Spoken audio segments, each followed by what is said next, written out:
Chers frères et sœurs en islam, assalamu alaikum wa rahmatullahi ta'ala wa barakatuh. Notre sermon d'aujourd'hui sera axé sur la place et l'importance de la prière en islam. Sachez que la prière, comme l'a défini Sayyid Sabiq dans son livre intitulé Fiqh Sunnah, c'est une adoration spirituelle composée d'actes et de paroles particuliers que l'on démarre par la takbir al-ihram, c'est-à-dire Allahu Akbar, et que l'on achève par le taslim, c'est-à-dire le terme Assalamu alaikum wa rahmatullahi ta'ala wa barakatuh. Les actes, c'est quoi? C'est l'ensemble des positions assises comme debout, les prosternations, les inclinaisons, entre autres. Les paroles, c'est l'ensemble des sourates, des invocations, des tasbihat, entre autres. Pour juste vous dire, chers frères et sœurs en islam, que la prière, elle est loin d'être un simple exercice de gymnastique, comme certains ont tendance, bien entendu, à le penser. La prière fait partie d'un des piliers fondamentaux de l'islam. Le prophète Mohammed nous le dit, que l'islam est bâti sur 5 piliers. Et parmi ces 5 piliers, il y a le fait d'accomplir la prière qui vient en seconde position. La prière est le pilier le plus important après les shahadatayn. Min a'zamil ibadat ba'da shahadatayn. Celui qui l'abandonne ou la néglige tombe automatiquement dans la mécréance.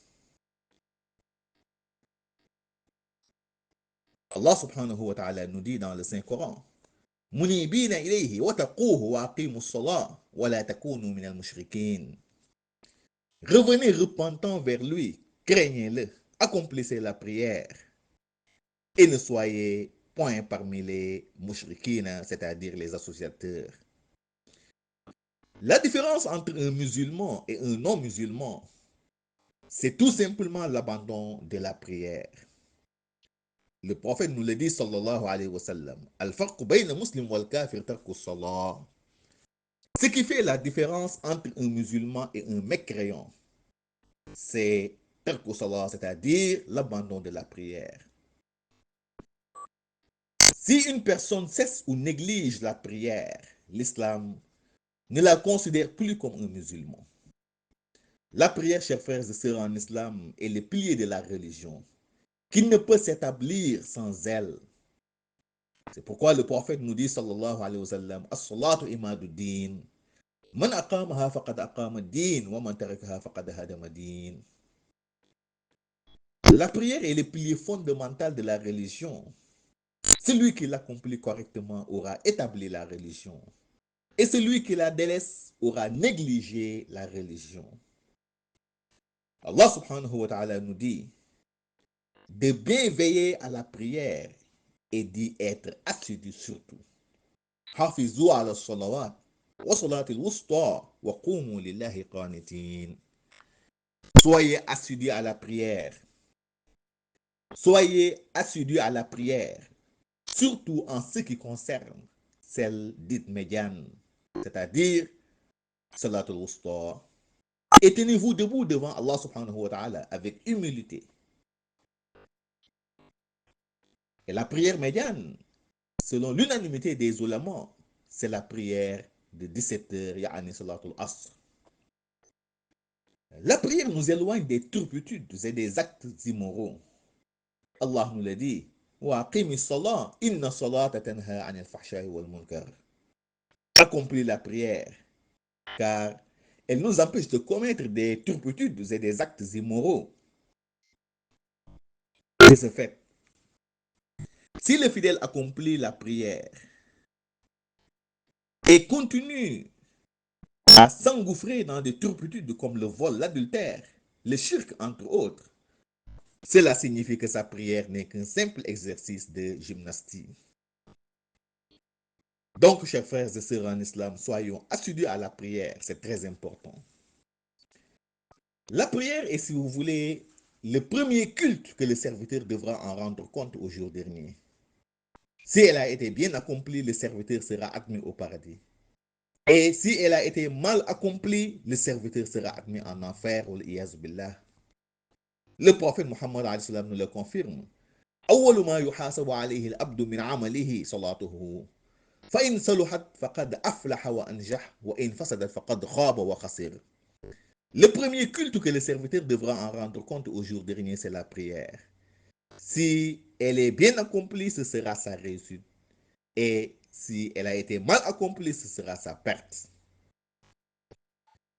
Anas ibn Malik nous rapporte que la dernière recommandation du prophète Mohammed envers sa communauté fut la prière. Et c'est ainsi qu'il disait, sallallahu alayhi wa sallam, As-salah, as-salah, wa taqullaha fima malakat aymanukum. Veillez à la prière et craignez Allah subhanahu wa ta'ala à l'endroit des esclaves qui sont en votre possession. Donc, chers frères et sœurs en islam, négligeons jamais la prière, quelles qu'en soient les circonstances et les conditions dans lesquelles nous nous trouvons. Faisons tout pour accomplir nos prières. Le prophète Mohammed nous dit que les 5 prières journalières sont à l'image de quelqu'un qui a une rivière devant sa maison dans laquelle il se lave 5 fois par jour. Celui-là, aucune souillure, aucune saleté ne sera visible sur son corps. C'est ainsi qu'il nous dit أرأيتم لو أن نهرا بباب أحدكم يغتسل منه كل يوم 5 مرات هل يبقى من درنه شيء؟ قالوا لا يبقى من درنه شيء. قال فذلك مثل الصلوات الخمس يمحو الله بهن الخطايا. Si l'un de vous possède une rivière devant son domicile, une rivière dans laquelle il se lave 5 fois par jour, restera-t-il des souillures et des saletés sur son corps? Ses compagnons lui répondirent non. Il leur dit, voilà ce que font les 5 prières journalières sur le corps de la personne. Elles effacent les souillures et les péchés qui se trouvent sur le corps de la personne. Chers frères et sœurs en islam, la prière, comme toutes les adorations divines, présente des conditions. Et ces conditions sont réparties, si vous voulez, en 2 parties. Il y a ce qu'on appelle les conditions d'exigibilité, et les conditions de validité de la prière, c'est-à-dire les conditions qui rendent la prière valable.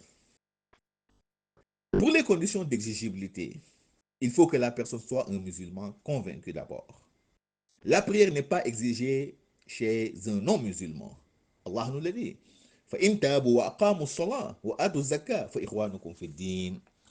S'ils se repentent, accomplissent la prière et acquittent la zakat, ils deviendront vos frères en religion. 2. Sur les conditions d'exigibilité, il faut que la personne soit sainte d'esprit. La prière n'est pas exigée chez un malade mental tant qu'il n'a pas retrouvé ses facultés mentales. Le prophète Mohammed nous le dit. رفع القلم عن 3 عن النائم حتى يستيقظ وعن المجنون حتى يعقل وعن الصبي حتى يحتلم. Il nous dit que 3 personnes sont déchargées des responsabilités. Autrement dit, leurs péchés ne sont pas du tout pris en compte tant qu'elles sont dans ces états suivants. Celui qui dort, tant qu'il ne s'est pas réveillé, ses péchés ne sont pas du tout enregistrés. Celui qui ne dispose pas de ses facultés mentales, tant qu'il n'a pas retrouvé sa raison, ses péchés ne sont pas du tout pris en compte. Celui qui n'est pas majeur, c'est-à-dire un enfant, tant qu'il n'a pas atteint la puberté, ses péchés ne sont pas du tout pris en compte. Troisièmement, sur les conditions d'exigibilité, il faut que la personne soit majeure. La prière n'est pas exigée chez un enfant impur, c'est-à-dire un mineur. Mais il est vivement recommandé d'ordonner la prière à l'enfant pour qu'il s'y habitue. Et c'est pour cette raison que le prophète nous dit, sallallahu alayhi wa sallam, Muru awladakum bis-salah wa hum abna'u 7 sinin. Wadribuhum alayha wa hum abna'u 10 wa farriqu baynahum fil madaji'. Ordonnez la prière à vos enfants dès l'âge de 7 ans. À l'âge de 10 ans, s'ils refusent d'accomplir la prière, n'hésitez pas à les punir et séparez-les au niveau des couches. Autrement dit, s'il s'agit de garçons et de filles, qu'ils ne partagent plus la même chambre. 4. S'il s'agit d'une femme, il faut qu'elle soit purifiée et libre de ses règles menstruelles. Tant qu'elle n'a pas retrouvé, euh, tant qu'elle n'a pas retrouvé sa période de pureté, la prière n'est pas exigée en elle, ni également le jeûne. Voilà pour ce qui est des conditions, n'est-ce pas, d'exigibilité.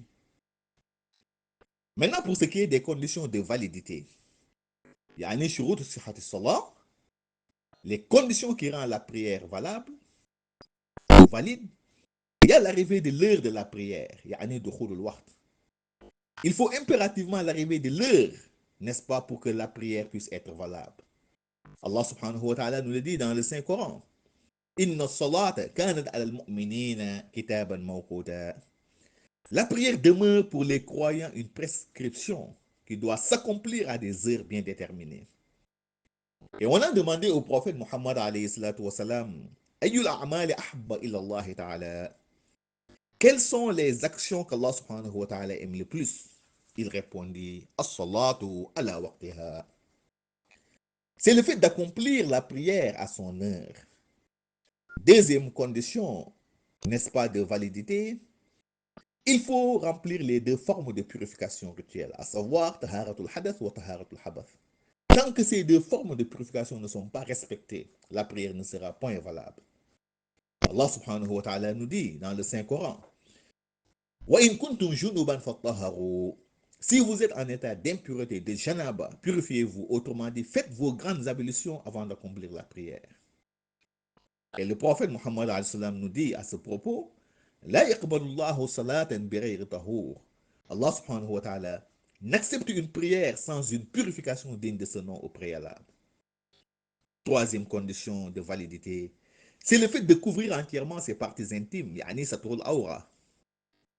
Pour que la prière soit valable, il faut que le fidèle couvre entièrement son corps, surtout ses parties intimes. Je rappelle pour la femme que pour la femme, tout son corps est intimité à l'exception du visage et des mains. À l'exception du visage et des mains. Al-maratu kullaha awratun ma'ada al-wajha wal-kaf. Tout son corps est intimité sauf le visage et les mains. De ce fait, toute autre partie de son corps qui apparaît au cours de la prière, bien entendu, cette dernière n'est plus valable. Elle doit être reprise. 4. Sur les conditions de validité, c'est le fait de se diriger vers la Kaaba, yani istiqbal al-Qibla. Pour que la prière soit valable, il faut que le fidèle s'oriente en direction de la Kaaba. Allah nous le dit. Où que vous soyez, tournez la face en direction de la Kaaba. Pour vous dire, chers frères et sœurs en islam, que la prière est une adoration très importante, une adoration capitale. Chers frères et sœurs en islam, nous voilà au terme de notre rappel. Merci et à la prochaine.